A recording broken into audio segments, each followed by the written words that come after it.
Mwami Hamis ne kona lebo bana bichimo ko ni nsaba Mungu abatusoro kusinga Mungu mungi ne speaker mutuse bwaka bonna mutuse ko ne ko nati lisanyuse nnyo ne wakubadde nga nemusanyo sala kwa assalamu alaykum wa rahmatullahi wa barakatuh. Tusara eswara edako yafuranamu tugenda kusala abantu nasuli mutunize tosala nga toyina uzulu abamawulire musembelekere budde basola abamawulire musembelekere mabbali budde basola bakadde bakumi n'abakungubazi kitalo nnyo mukwano gwaffe SK Mbuga kitalo nnyo woli olumanyo n'ekitalo Allahu Akbar, Allahu Akbar.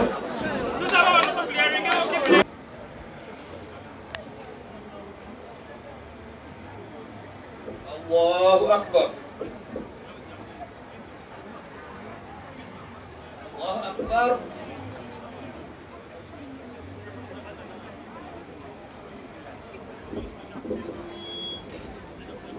Allahu Akbar.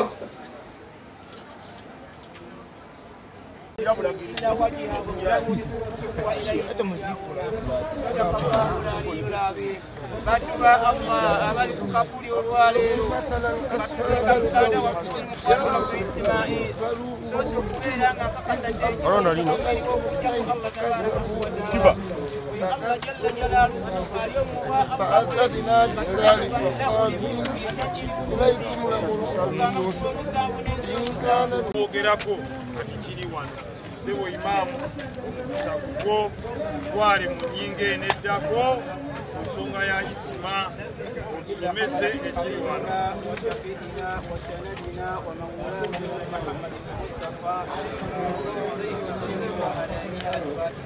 amina bismillahi rahmani rahim alhamdulillahi rabbil alamin arrahmani rahim maliki yawmiddin إياك نعبد وإياك نستعين اهدنا الصراط المستقيم صراط الذين أنعمت عليهم غير المغضوب عليهم ولا الضالين آمين.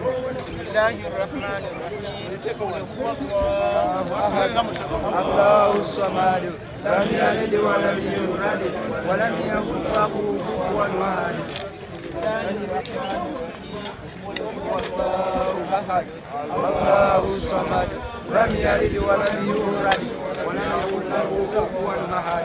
بسم الله الرحمن الرحيم قل هو الله أحد الله الصمد لم يلد ولم يولد ولم يكن له كفوا أحد بسم الله الرحمن الرحيم قل أعوذ برب الفلق من شر ما خلق ومن شر غاسق إذا وقب ومن شر النفاثات في العقد ومن شر حاسد إذا حسد بسم الله الرحمن الرحيم قل أعوذ برب الناس مالك الناس إله الناس من شر الوسواس الخناس الذي يوسوس في صدور الناس من الجنة والناس الله أكبر لا إله إلا الله الله أكبر الله أكبر ولله الحمد بسم الله الرحمن الرحيم لا إله إلا الله محمد رسول الله لا إله إلا الله محمد رسول الله لا إله إلا الله وحده لا شريك له له الملك وله الحمد يحيي ويميت وكل شيء حي وهو على كل شيء قدير قال الله تعالى amanya n'eddoboozi bampita architect Kyenkya Ashraf Mukiibi nga nze omu ku kwabo abakola mu Regico Construction Company Limited. Nze yakuba plan y'ennyumba eyo ne bannanga bitukola mu company. Ennyumba eno nga bw'ogiraba ekisookera ddala ya bisenge bitano. Ya bisenge bitano nti ku ground floor ndiwe wano wolaba wano. Waliwo ebisenge bibiri ebisulwamu. Ebisenge bibiri ebisulwamu we wali ne kitchen, waliwo ne dining, waliwo ne sitting room ngazi bulungi. Then eri waggulu ogenda okusanga master bedroom enene obulungi kubanga mu kyo erimu walk-in closet. Nti omuntu amala kuyitamu n'ala wardrobes ze ng'aziraba mwe muli master bedroom naye ina toilet yayo eri self contained n'ebisenge byonna ebiri waggulu eyo biri self contained. Yes. So mukola plan abeera nannyini yakuwa idea oba gojja ne idea yo ne tugenda neeyo. Ebiseera ebisinga onannyini aba n'ekirooto n'agamba nze nandyagadde ennyumba yange neefaanana bweti ne bweti ne bweti. Kati bwantunuzaamu ekirooto ky'ennyumba ye nange kwentandikira okuzimba ne mugamba okusinza ku kirooto kyo tujja kukola bwe tuti tujja kukola bwe tuti ne bwe tuti nendeba kubandooza kankiyita dictator nti kyekyo kyenkuwadde kyoba okola ki kyoba ozimba mba nina okufuba okulaba nti ekirooto kyoyo client nyumba ye nti sisa mugamba nti kati ng'ono nga ebisenge bitano sobola kuva ne mugamba zimba ebisenge bitano yaba ine ensonga lwaki aga ebisenge bimeka bitano kati nze muyambako nti kino kisenge kibeere wano kino kibeere wano ku nsonga eno n'eno nti oba ku nsonga ya plumbing ekisenge kiteeke wano ku nsonga ya nti master bedroom yeetaaga privacy giteeke wano bweti kwegana ne mu designing nyumba enaalabika etya nze kyebimu architect bye tukola kukwata birooto by'abantu kubiteeka into reality. Ati Regico Construction Company tulina abakugu b'enjawulo. Tulina nga onalabe nti tulina ba architects, tulina ba structural engineer, tulina ba painter, tulina ba electrical. Onatuuka ewaggulu jasanga nti slab etwagitaddemu pipe z'amasannyalaze tetwayise balala. Ffe kennyini n'abantu baffe nga bwe tukola fe abakoze etya abakyekoledde. Kwegamba Regico emirimu gye tukola gono tukuba plan.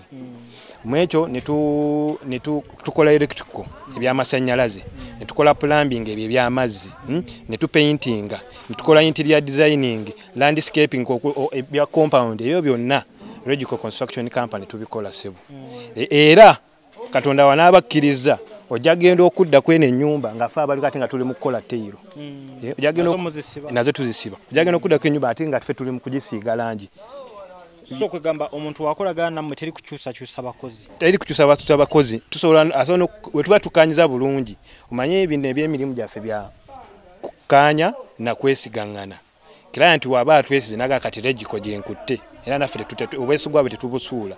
Tusobola n'okugamba nti tuzimbe ennyumba tumuwa kisumuluzo. Ye n'akeera enkya ng'ayingira buyingizi. N'ayingira buyingizi nga bukimu tukikoze. Mu kuzimba ennyumba zino eza kalina nze naawe buli omu yali badde agyeyagaliza. Naye ebiseera ebimu tumanyi nti kalina z'abagagga bokka.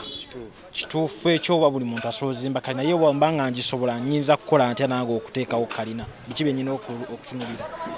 Kati ekintu ng'ekyo nga bwe nkugambye nti okuzimba kalina tekitandika butandisi nti tukitandikawa mu pulaani. kati omuntu ajanga omuntu ayinza okuba nga ayagala ya bisenge 5 nenaga nti na sente wezi ntugamba bisenge 5 bizo obutakola ki obutavaayo kusinza kusereza oyina ati kola ebisenge 4 ebakola ebisenge 3 ngabe mugambe nti abayina okuva eno emanyi tubikola mpola phases ntugamba ntandise ku phase ya plan kandi tugamba nti ku phase ya plan fenga regiko tujja kusaba bakakadde wajja kusaba emitwalo 5 ngabe mugambe nti bibya byakuteesegana bakira nti baffe tetuteekawo nti kyateeka nti kukira plan mu regiko baya kalina kakadde oba bukadde bubiri oba mitwalo 2 emba yakuteeseganya nti kiraya wangaze enfuna ye eri bweti nti netulaba ngeje tuje tumukolera okusinzira kukola ki kunfuna ye era omuntu ayinza okwayagala kalina nenga sente zina asosa nagamba tukube plan naawumulamu nagamba tusime omusingi naawumulamu tuzimbira ddala bangalo enyumba ezikoma wansi enyumba ya bulijjo kisenge kimu bisenge 2 bisenge 3 kwegamba yonna ennyo nga kyonna nga kizimbibwa ne ba toilet fe tubizimba